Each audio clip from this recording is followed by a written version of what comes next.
Pandian store சீரியலில் அடுத்த வர எபிசோடில் நம்ம கோமதி இருந்துட்டு அம்மாச்சிக்கு என்னெல்லாம் தேவையோ அது எல்லாத்தையுமே எடுத்து வச்சுருக்காங்க. எங்கள் பிறந்த நாளுக்கு வழியில் மட்டும் கொடுத்தா போதாதுங்க, இந்த கலரு அம்மாவுக்கு ரொம்ப பிடிச்ச கலரு, இந்த புடவை ஆனால் நீங்கள் எனக்காக வாங்கி கொடுத்தது, இதை நான் அம்மாவுக்கு கொடுக்கட்டுமா அப்படின்னு சொல்லிட்டு கேட்கவும், உனக்கு என்ன தோணுதோ அதை நீ தாராளமாக பண்ணு அப்படின்னு சொல்லிட்டு நம்ம பாண்டியன் சொல்லிடுறாங்க. சரி, இப்போ நம்ம எல்லாரும் எப்படி ஒத்துமையாக போகிறாங்களோ அதே மாதிரி எந்த சண்டையும் சச்சரவும் இல்லாமல் மறுபடியும் வீட்டுக்கு நல்லத்தனமாக வரணும், அப்படியே அவங்க ஏதாவது பிரச்சனை பண்ணாலையும் எதுவுமே பேசாமல் வரணும் அப்படின்ற மாதிரி சொல்லி எல்லாரையும் கூட்டிக்கிட்டு போகிறாங்க.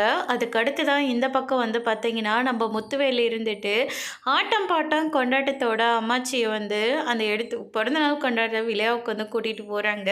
அங்கே இருக்கிற பேனர் எல்லாம் பார்த்தோன்னா அம்மாச்சிக்கு ஒரே சந்தோஷமாக போச்சு. ஒரு பக்கம் பெரிய மகன் சின்ன மகன் குடும்பம், இன்னொரு பக்கம் நம்ம பாண்டியனோட மொத்த குடும்பமோட ஃபோட்டோலாம் போட்டு பேனரெல்லாம் அடித்து பயங்கர பெருசாக பண்ணியிருக்காங்க.